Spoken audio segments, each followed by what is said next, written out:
Hello guys, সকালে উঠে এই চলে এসেছি। টিফিন বানাচ্ছি, একটু চিড়ের পোলাও করে দিচ্ছি টিফিনে।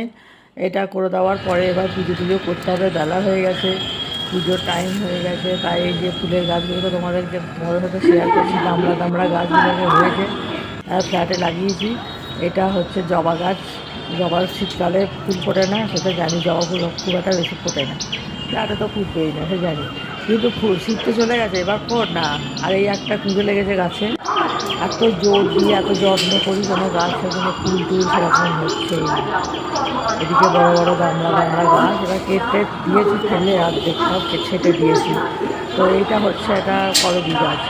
করবী গাছে একবার ফুল ফোটে আর ফুল ফোটার নাম নেই। আর স্থলপদ্ম গাছটা মোটামুটি সিজনে ফুল ফোটে। স্থলপদ্ম গাছটাতে পুজোর আগে ভালোই ফুল ফোটে। তবে এই যে একটা টগর গাছ, সেও বারণ চরণের নাম নেয়। কত বড় হয়েছে দেখো ঘরের গাছটা। এবার আমি কি করব, অনেকগুলো নয়নতারা বেশ ভালোই ফোটে, ওইগুলোকে দিয়ে পুজো করছি। আর কি আর করবো, এবার পুজোর কাছে চলে যাই, পুজোটা সেরে নিই, তারপর তো আবার রান্না বান্না আছে, তোমাদের সাথে শেয়ার করলাম।